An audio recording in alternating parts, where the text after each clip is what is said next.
जोहार, नमस्कार, आदाब, सत श्री अकाल। आप सभी का स्वागत है मेरे इस YouTube चैनल में और मैं बसंत कुमार कुशवाहा आप सभी का स्वागत करता हूं। साथियों, आज एक महत्वपूर्ण टॉपिक को लेकर के आज हम लोग चर्चा करेंगे जो जेपीएससी के परीक्षा को पास करने में एक महत्वपूर्ण आपका रोल प्ले करता है और उस पेपर का नाम है रीजनल पेपर। क्षेत्रीय भाषा का जो पेपर आपके होते हैं, जो टोटल कुल 150 मार्क्स का होता है, उस पेपर में हम आज बात करेंगे खोरठा। जैसा कि आपको पता ही होगा कि खोरठा पेपर जितने भी टॉपर्स अभी तक हुए हैं जेपीएससी से रिलेटेड, उनसे अगर आप एक सवाल पूछते हैं कि आपका रीजनल लैंग्वेज पेपर क्या है, वह जवाब देते हैं खोरठा। इसका मतलब है कि यदि आपको मेंस क्लियर करनी है तो मेंस क्लियर करने के लिए आपको खोरठा का पेपर जो है वह अति आवश्यक है। तो मैं आज इस प्लेटफॉर्म के माध्यम से मैं एक खोरठा के प्रसिद्ध शिक्षक डॉक्टर आजाद प्रसाद वर्णवाल, जिन्होंने बहुत ही कम समय में अपने इस शैक्षणिक कार्यों में एक खास उपलब्धि को हासिल किया है और कई छात्र छात्राओं को इन्होंने जेपीएससी जैसी प्रतिष्ठित एग्जाम, भारतीय झारखंड प्रशासनिक सेवा, झारखंड पुलिस सेवा, झारखंड राजस्व सेवा जैसी प्रतिष्ठित सेवाओं में भेजने का काम किया है। तो आइए अब हम मिलवाते हैं बिना देर किए डॉक्टर आजाद प्रसाद वर्णवाल सर से, जो आपको बताएंगे कि जेपीएससी की परीक्षा के लिए यह पेपर कितना महत्वपूर्ण है और जेपीएससी के जो एग्जाम है उसमें आप कैसे इस पेपर को तैयारी करें जो आप अधिक से अधिक नंबर को ला सकते हैं। साथ ही जो इस चैनल पर नए होंगे वो हमारे चैनल को जरूर सब्सक्राइब कीजिएगा, क्योंकि यहाँ पर आपको क्वालिटी एजुकेशन देने का काम हमारी पूरी टीम के द्वारा किया जाएगा। तो आइए आजाद प्रसाद वर्णवाल सर।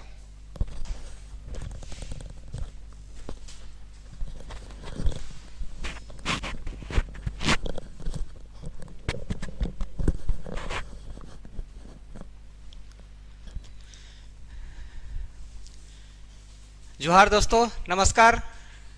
आप सभी का बहुत बहुत स्वागत है। और जैसा कि अभी आप लोग को बसंत सर बता रहे थे कि खोरठा जो है सो पेपर जो है जेपीएससी में एक महत्वपूर्ण पेपर है। यानी आपको जेपीएससी क्लियर करना है तो आपको रीजनल लैंग्वेज रखना ही पड़ेगा, ठीक है। और एक बात और भी बोले बसंत सर कि आज तक जेपीएससी में जितने भी टॉपर हुए हैं, हाँ, उसमें रीजनल लैंग्वेज में खास करके खोरठा का जो सो अति महत्वपूर्ण रोल रहा है, ठीक है। तो आज हम लोग बात करेंगे कि खोरठा में कैसे हम लोग ज़्यादा से ज़्यादा नंबर उठा पाएँ, ठीक, और इसमें क्या क्या हम लोग को पढ़ना है। तो आज हम लोग चर्चा करेंगे जेपीएससी मेंस में जो सिलेबस है, ठीक है। तो आइए हम लोग बिना देर किए चर्चा करते हैं सिलेबस पे। तो देखिए,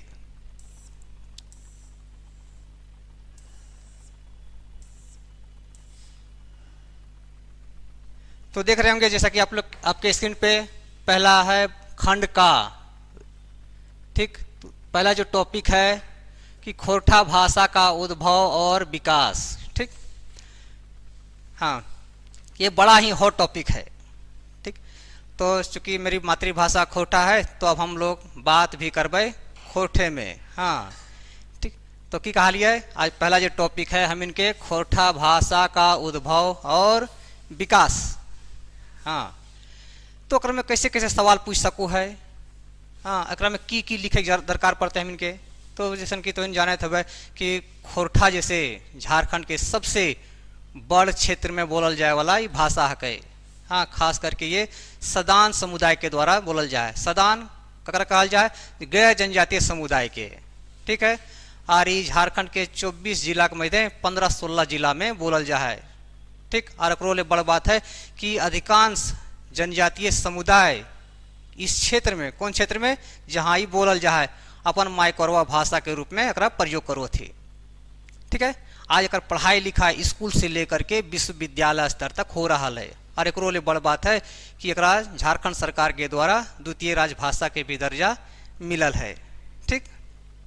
साहित्य के कोई सन विधा ना है जकरा में खोटा में कुछ ना कुछ लिखलना है।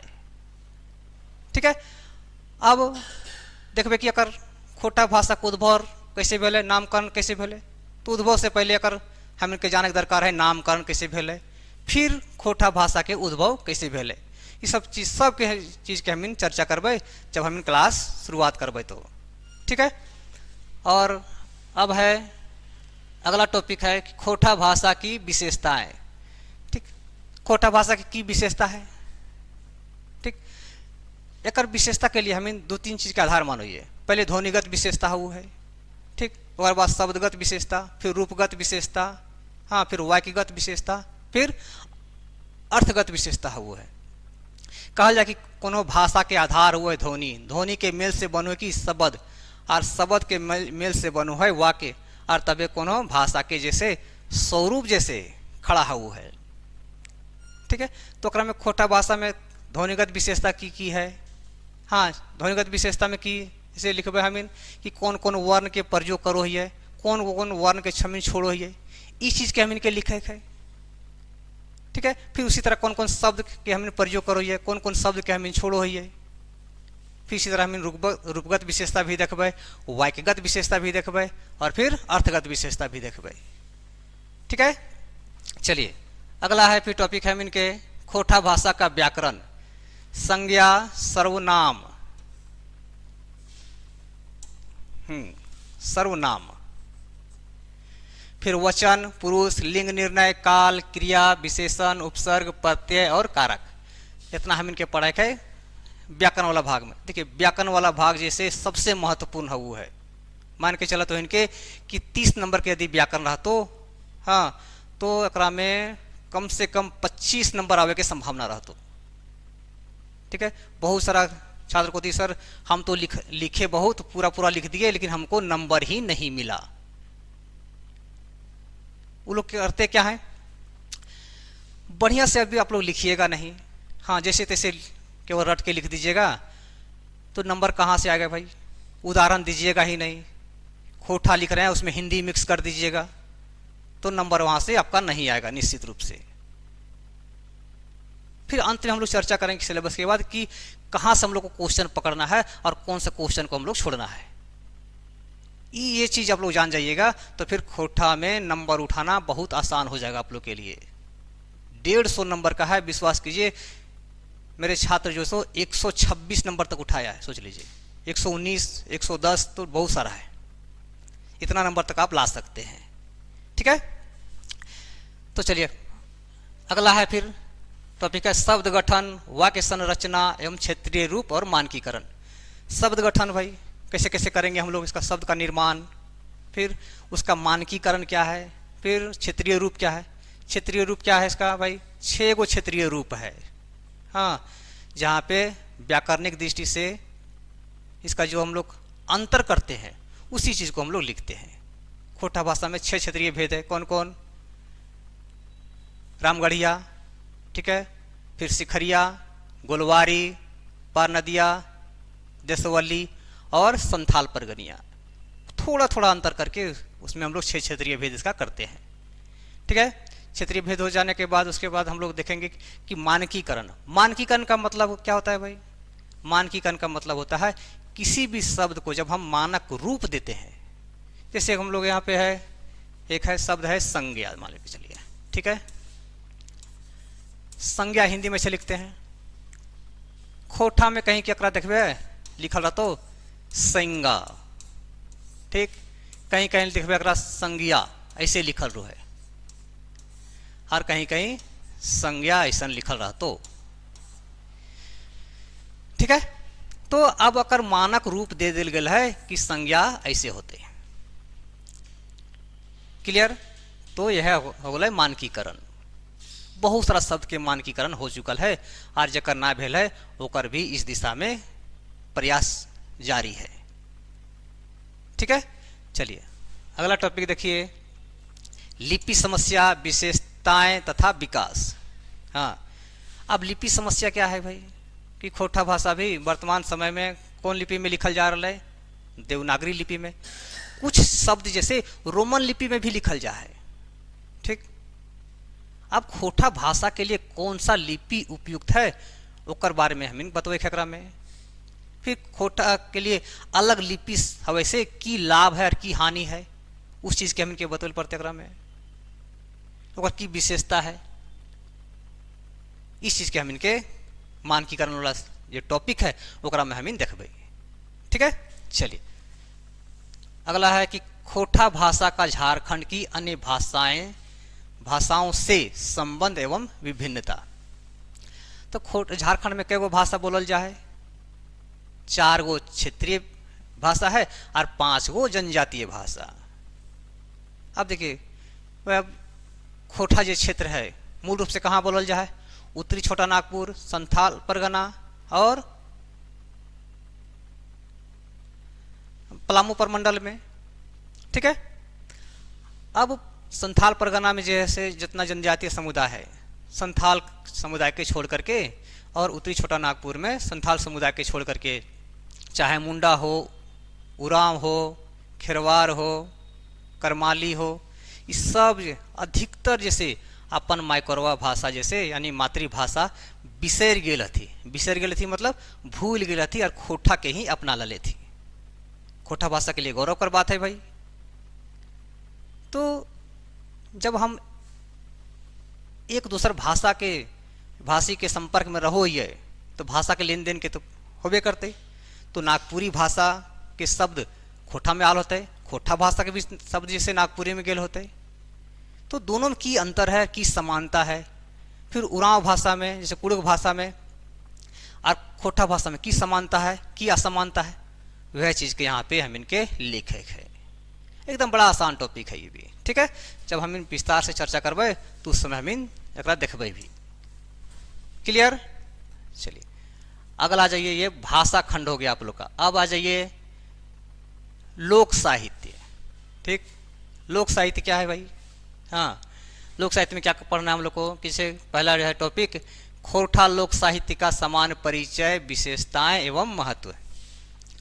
लोक साहित्य ककरा कहल जाए कि वैसा साहित्य जो मौखिक रूप से पीढ़ी दर पीढ़ी चली आ रही हो, जिसका रचनाकार जो है सो अज्ञात रहता है, उसी को लोक साहित्य कहते हैं भाई। ठीक, फिर इसकी क्या विशेषता है, क्या महत्व है, उसी चीज़ को हम लोग को इसमें हम देखना भी हम लोग को। ठीक है, लोक साहित्य के अंतर्गत बहुत सारी चीज़ आता है इसमें, लोक कथा, लोकगीत, प्रकीर्ण साहित्य, लोक नाट्य, लोक गाथा, सब चीज़ को हम लोग को पढ़ना है। ठीक है, अब देखिए अगला जो है टॉपिक, हाँ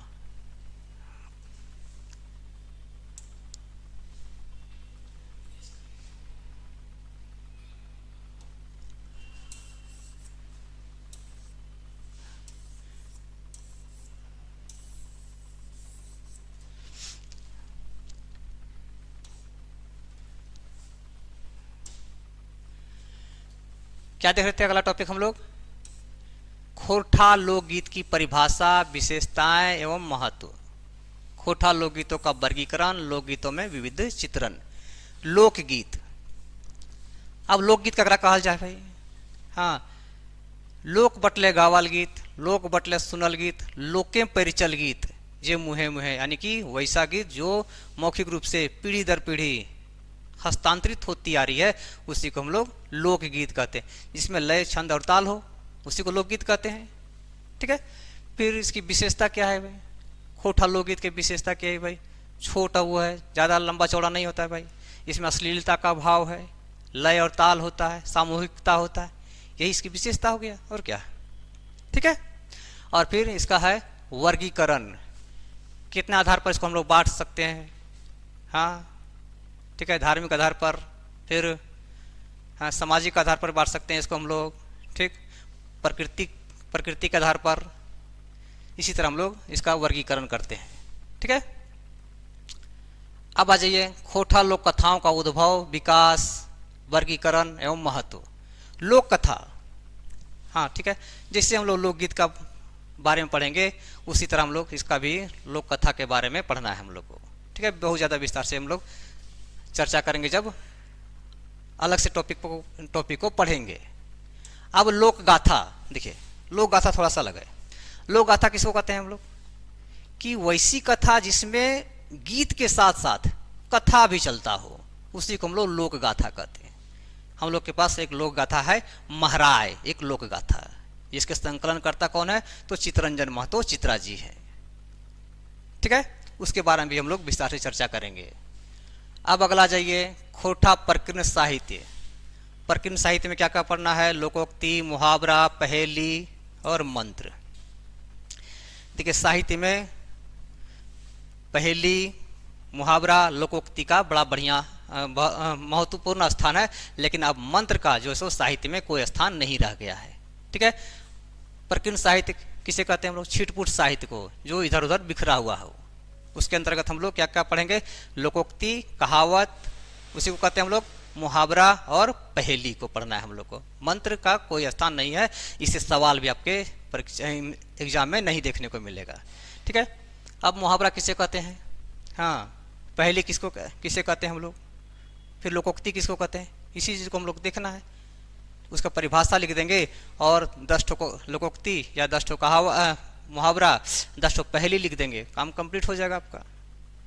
ठीक, चलिए अब आ जाइए, अगला टॉपिक देखिए। अब आ जाइए इधर, हम लोग पढ़े अभी भाषा खंड और लोक साहित्य। अब आ जाइए आप लोग शिष्ट साहित्य में। शिष्ट साहित्य में क्या है हम लोग को?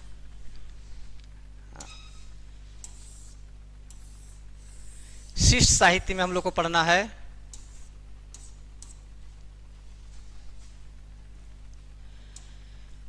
पहला टॉपिक है खोरठा साहित्य का काल विभाजन, आदिकाल, मध्यकाल, आधुनिक काल। ठीक, अब खोरठा साहित्य का आरंभ बिंदु कब से माना जाता है? तो इसमें आज भी विद्वानों के बीच एक मत नहीं है। बोला जाता है खोरठा साहित्य का जो इतिहास है 300 वर्षों का है। तो अलग अलग विद्वान जो सो इसका काल निर्धारण जो सो अलग अलग किए हैं। ठीक है, डॉक्टर बी एन ओदार जी भी किए हैं, ए.के. झा जी भी किए हैं, डॉक्टर दिनेश दिनमणि जी भी किए हैं, गिरधारी गोस्वामी आकाश कुट्टी जी भी किए हैं। तो सबका आपको थोड़ा थोड़ा करके इसमें लिखना पड़ेगा और फिर अंत में निष्कर्ष लिख करके आपका काम कंप्लीट हो जाएगा ये। ठीक है, चलिए आगे देखिए।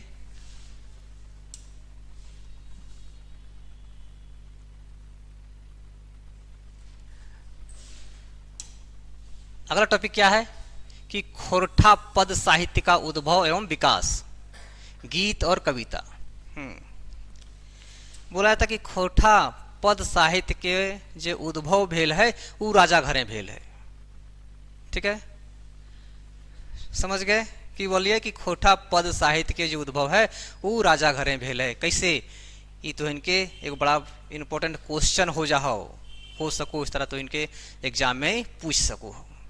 ठीक है, तो बोल जाए कि जेकर प्राचीन काल की जितना भी रचनाकर है, आदिकाल की रचना है, सब गीत और कविता में ही है।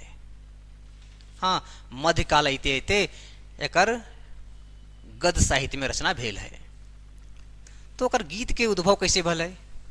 ठीक, एकर विकास कैसे भल है, कैसे कैसे विकास भेल है? उसी तरह कविता के कैसे उद्भव भल है, ओकर विकास कैसे भल है, वह चीज के हम इनके यहाँ पे लिखे है। ठीक, चलिए अगला देखिए, खोरठा गद्य साहित्य का इतिहास एवं विकास। हाँ, खोरठा गद्य साहित्य का इतिहास में और विकास में हम लोग क्या क्या पढ़ना है? कहानी, उपन्यास, नाटक, आत्मकथा, जीवनी, यात्रा वृत्तांत, निबंध, शब्द चित्र, संस्मरण। देखिए आप लोग लग रहा हो कि सर इतना टॉपिक पढ़ना है, बड़ा आसान, एकदम छोटा छोटा टॉपिक है। ठीक है, कहानी का उद्भव कैसे हुआ, और बोल तो इनके सवाल कि खोरठा कहानी के उद्भव और विकास के कथा कहा, तो कैसे कहानी का विकास हुआ, कोई एक कहानी के बारे में आपको लिख देना है। एकदम आसान है। उसी प्रकार जीवनी, उपन्यास, नाटक, आत्मकथा, निबंध, शब्द चित्र और संस्मरण भी लिखना है। देखिए कुछ पे तो खोरठा में बहुत सारा काम हुआ है, जैसे कहानी पे काम हुआ है बहुत, नाटक भी है बहुत, उपन्यास बहुत ज़्यादा खोरठा में नहीं, गिना चुना है। उसी प्रकार यात्रा वृत्तांत भी बहुत ज़्यादा नहीं है, निबंध भी बहुत ज़्यादा हम लोग के पास उपलब्ध नहीं है। निबंध के रूप में एक मात्र किताब खोरठा निबंध डॉक्टर बी.एन. ओहदार जी के द्वारा लिखा गया है, जो कि आपको भी पढ़ना है। समझ गए? चलिए हम लोग विस्तार से चर्चा करेंगे जब हम लोग एक एक टॉपिक को डील करेंगे तो। ठीक, चलिए आगे देखिए।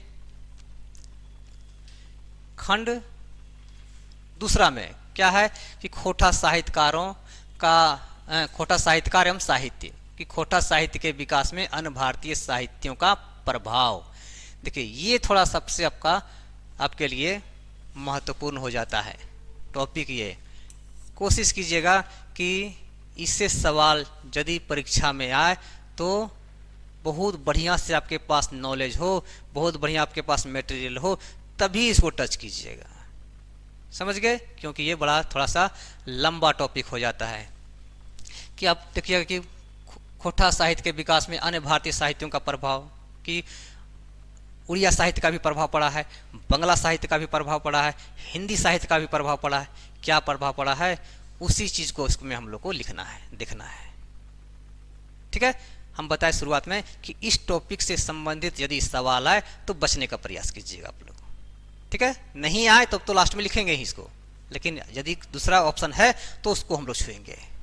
ठीक, चलिए अगला देखिए कि खोटा भाषा साहित्य के प्रमुख कवि, लेखकों, कलाकारों की कृतियों का परिचय। यानी कि आपको पढ़ना है कि खोटा भाषा साहित्य के विकास में कौन कौन से साहित्यकार हैं जो सो जिनका महत्वपूर्ण योगदान रहा है। इसमें मैं प्रमुख नाम है श्रीनिवास पानोरी, भुवनेश्वर दत्त शर्मा, व्याकुल एक्के झा, श्याम सुंदर महतो, विश्वनाथ दसौंधीराज, विश्वनाथ नागर, शिवनाथ परमाणिक, कुमारी शशि, डॉक्टर विनोद कुमार और अंत में डॉक्टर बी.एन. ओहदार। इसमें हम लोग क्या देखना है कि व्यक्तित्व एवं कृतित्व। भाई इसका मतलब क्या हो गया कि उनका जीवन परिचय और खोटा भाषा साहित्य के विकास में क्या योगदान रहा है, कौन कौन सी रचना किए हैं वो, इसी चीज को हम लोग को इसमें लिखना है। आपका काम कंप्लीट हो जाएगा। सब में इसी तरह मिल रहा पूछ देगा कि भाई खोटा भाषा साहित्य के विकास में विश्वनाथ प्रसाद नागर की योगदान है, खाट खूट लिखा। थोड़ा सा उनका जीवन परिचय लिख दीजिए और कौन कौन सी रचना वो लिखे हैं। ठीक, उस रचना के बारे में थोड़ा थोड़ा विस्तार से लिख देना है, आपका काम कंप्लीट हो जाएगा। इससे सवाल पूछेगा एक और कि खोटा भाषा साहित्य के आधुनिक काल के कोनो एगो साहित्यकार के जीवन और साहित्य के बारे में खाट खूट परिचय दा। आधुनिक साहित्यकार बहुत सारे हैं, doctor Vinod Kumar, doctor BN. Ohdar, ठीक है, एक्के झा जी भी है, फिर कुमारी शशि भी है। तो खोटा भाषा साहित्य के विकास में इनका क्या योगदान है, उसी चीज को हम लोग को लिखना है। क्या लिखना है इसमें? जीवन परिचय और इनकी क्या क्या कृति है, कौन कौन सी रचना है, उस रचना के बारे में थोड़ा थोड़ा लिख दीजिएगा तो आपका काम कंप्लीट हो जाएगा। ठीक है, चलिए आगे देखिए। अब आ जाइए निबंध। हाँ, बोलेगा सर कि इसमें हम लोग को निबंध टॉपिक दे दीजिएगा, हम लोग रट लेंगे। ठीक, जब हम अपने बारे में थोड़ा सा बता रहे हैं कि जब 9-10 में पढ़ते थे तो उस समय संस्कृत हम लोग को कुछ नहीं बुझाता था। ठीक, तो हम लोग बोलते थे सर को कि सर हम लोग को दे दीजिए, लिखवा दीजिए, हम लोग रट लेंगे। तो आप लोग को रटना नहीं है इसमें। हाँ, कोशिश कीजिएगा कि कोई भी पेपर कटिंग का हो जो एकदम हॉट टॉपिक हो, उस पर डेली एक पेज लिखें हम। तो यहाँ आपको हम बहुत ज़्यादा नहीं बता पाएंगे कि ये टॉपिक पढ़ लीजिए, इसी से आएगा। आपका केवल राइटिंग स्किल बढ़िया हो जाएगा तो आप आराम से निबंध को लिख लीजिएगा। ठीक है, निबंध सो किसी भी प्रकार का हो सकता है, सांस्कृतिक विषय पर हो सकता है, सामाजिक विषय पर हो सकता है, आर्थिक विषय पर हो सकता है, समसामयिक विषय हो सकता है, भौगोलिक विषय भी हो सकता है। यदि आप लिखने जान जाएंगे तो आसानी से आप निबंध को लिख लेंगे। ठीक है, चलिए आगे देखिए। अब आ जाइए खोरठा संक्षेपण। हाँ ठीक, संक्षेपण में क्या लिखेगा भाई? अब एक छोटा सा 4-5 लाइन का या 10 लाइन का दे देगा, उसको आपको 3 से भागा करके, हाँ, उसका 1/3 भाग लिखना रहता है। आप कब कर पाइएगा? जब आपके पास वर्ड पावर होगा। केवल उसका अनुवाद कर दीजिएगा तो नहीं नंबर मिलेगा आपको, हम बता दे रहे हैं आपको, ठीक है, कि आपके पास वर्ड पावर होना चाहिए। उस 4 लाइन या 10 लाइन को समझ लीजिए क्या कहना चाहता है, उसको फिर 1/3 में आपको लिख देना है और ऊपर आपको एक शीर्षक लिखना होगा। 10 नंबर का रहेगा तो आपका अगर बढ़िया से लिखिएगा तो 8 नंबर आपको कोई नहीं छोड़ेगा, आराम से मिल जाएगा 8 नंबर आपको, 10 में 8। इसको लिखना है जरूर आपको, छोड़ना नहीं इस टॉपिक को, ठीक है। चलिए, उसके बाद है कि अगला भाग है खोटा गद्यांश से। इस भाग में परीक्षार्थियों को दिए गए हिंदी गद्यांश को खोटा भाषा देवनागरी लिपि में अनुवाद करना है। आप एक दे देगा टॉपिक, 10 लाइन या 15 लाइन या 5 लाइन का दे देगा, उसको आपको अनुवाद करना है। हाँ, कैसे कीजिएगा? ऐसा नहीं केवल उसी का कल खोटा रूप लिख दीजिएगा तो नंबर कम मिलेगा आपको। वो एग्जामिनर जैसो समझ जाएगा भाई ये ऐसो बाहरी लड़का हो, झारखंडी ना लगो भाई, खोटा भाषी ना लगो। तो आपको समझ लेना है टॉपिक को, उसके बाद उसका अनुवाद आपको कर देना है।